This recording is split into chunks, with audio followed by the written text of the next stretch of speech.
Hello my friends, welcome to the metal shop.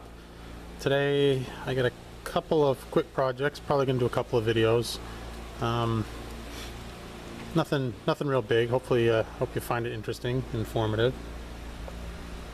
Hello to George. Hi George. Hi. So first I wanted to say that let's get out of the wind here, that my channel has reached a milestone of sorts today. That's a kneeling pad I bought from Summit Racing. Pretty cool. Thick and heavy duty, so no more hurting your knees. You're out in the driveway or on the concrete floor. So anyway, the channel has reached a milestone of sorts today, and not not one that you would think like. Did I get 100 subscribers? No. Did I get my 20,000th view? No. Nothing like that. Today I got my first just outright hater troll comment.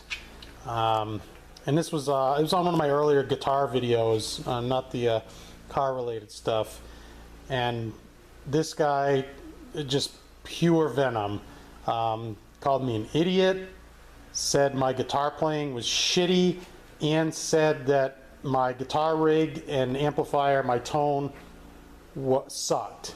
So in two sentences, I'm an idiot, I'm a shitty guitar player, and my amp and my tone sucks. Wow. So, and of course this guy is has no subscribers and no content on YouTube.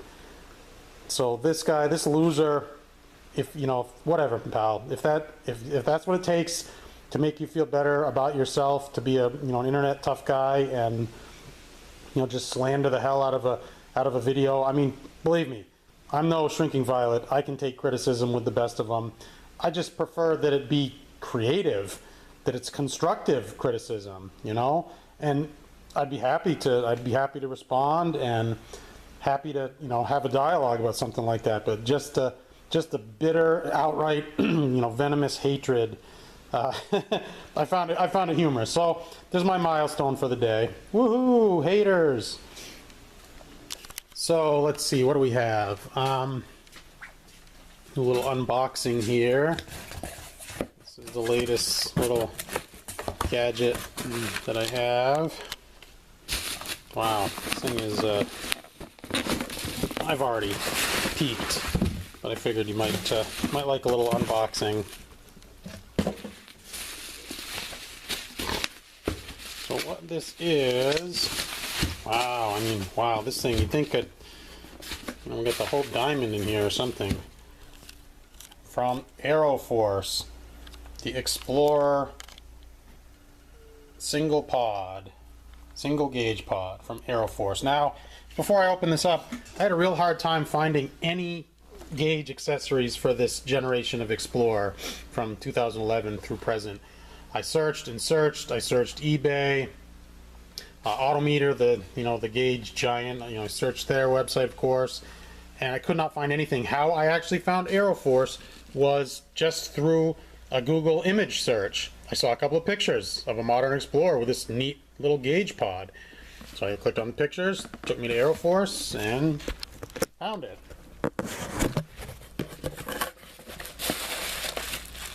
So, like I said, they wrap this thing up like it's the Hope Diamond here.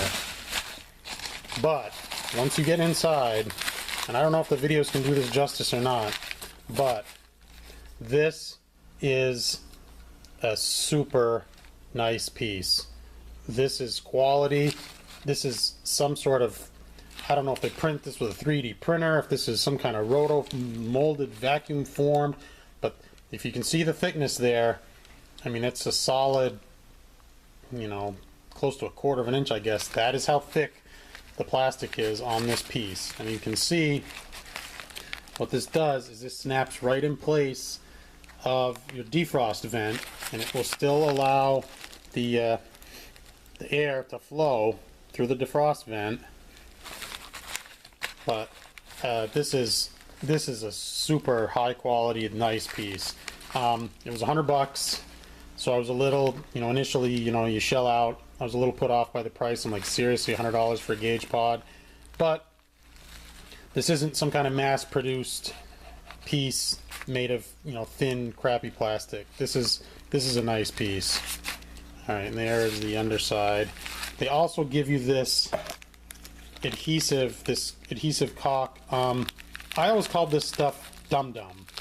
That's kind of the loose kind of slang term for this stuff. If you got, this is the stuff that they used to use to stick on the splash shields on door panels. It never dries. It always retains its adhesiveness. Was that a word? You know, if you watch some of my other videos, I restored a 1966 Thunderbird, and the splash panels on the inside of the, you know, the door panels was held in place with, you know, strips of this adhesive caulk, this dum-dum stuff, and it was still tacky. It still worked. I peeled the splash panels off, which were, you know, they're barely, you know, papery, kind of a plasticky thing, and I reused them with the same dum-dum. Anyway, the idea is you put the gauge in, and you put your, you know, your wires are going to come through here, and you have to fill the hole, fill the rest of the hole here with the dum-dum, so that none of the heat from your defrost can get up behind the gauge. They said that it will affect their gauges. And this is made for one of those super gauges I was talking about, one of those OBD gauges that will read, you know, they're like $250, $300 gauges that will read everything that your OBD port reads. So I have a Saleen boost gauge that I may or may not end up using. This is from the S281 from the Extreme series, because it goes up to 15 pounds of boost. The regular gauges only handled 10 pounds of boost. So I may install this. This is an electronic gauge. This is, let's see, this part dates back October 29th, 2008, and I do have the harness from Saleen. That harness is for a twin gauge. I would have to adapt it to this single gauge, but I could do it again. That's an electronic gauge. You know, it doesn't have a vacuum source. It doesn't go up to it. It ties into your MAP, your manifold absolute pressure sensor. So, but let's put this in real quick and just we'll just see how it looks. All right, stand by. All right, so we're in the car, and I did this ahead of time. This little vent pops right out, and you can see here your dash, especially it's really hot today, but your dash is pliable. And I did this with my fingers. I didn't need a pry tool. I was just able to pop it up, and thankfully, due to the pod itself, seeing how it clipped in place, I could see how Ford mounted the gauge in place. And you'll see it just has tabs, you know, those regular tabs, but on this side, the side that faces the door, it has this long kind of tab, so it's going to slide in this way and then push down. So it's good to know that. Otherwise, if you try to pry it straight up, you'd very likely break this. You'd very likely break this tab right here. So let's set that off to the side. I have the gauge. I put the Saleen gauge in place. Like I said, I'm just going to use this as a placeholder for now. The gauge, that super OBD gauge that I wanted, they didn't have the color. I wanted to get blue in stock. It was on back order, I guess, and so I'm going to use this as a placeholder. So that's just gonna, the wire's just gonna go in there. Slide that side in.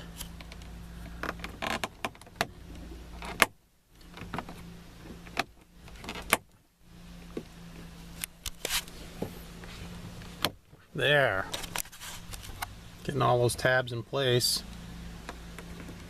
Looks nice.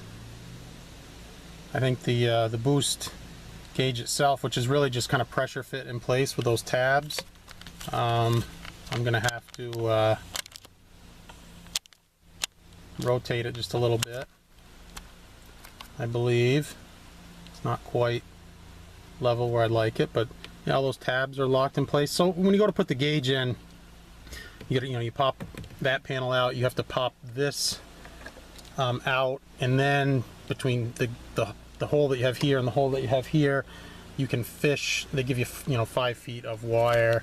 You can fish the wire down and plug it into your OBD port. Let's see if we can see that. Right there. I believe, is that it?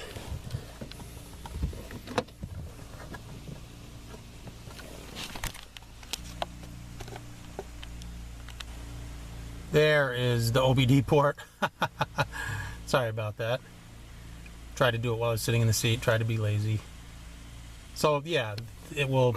The gauge, the super gauge, will plug into the OBD port, and then you can fish the wire up here behind the trim panel and right up to the gauge itself. So sweet, nice looking gauge. So, as always, my friends, thank you for watching. I hope you appreciate this. Remember, Aeroforce. If you want your single Explorer gauge, really the only gauge pod made for our Ford Explorers, the new gen Ford Explorers, as I've stated before. And I sound like a broken record. I tend to repeat myself. When I have an idea, I think it's good, I say it over and over again. But Ford should have included an analog boost gauge, or at least a digital boost gauge, and an analog tack. Damn it, I'll never let that go. But anyway, as always, my friends, thanks for watching. Please consider subscribing. Please give me a thumbs up. And haters, tip to the haters out there, just that hate just for the sake of hate. Whatever blows your skirt up, pal. I'm not gonna mute you. I'm gonna let the haters live on my channel. Just try and be creative in your criticism. Try and be constructive. Don't just hate for the sake of hate.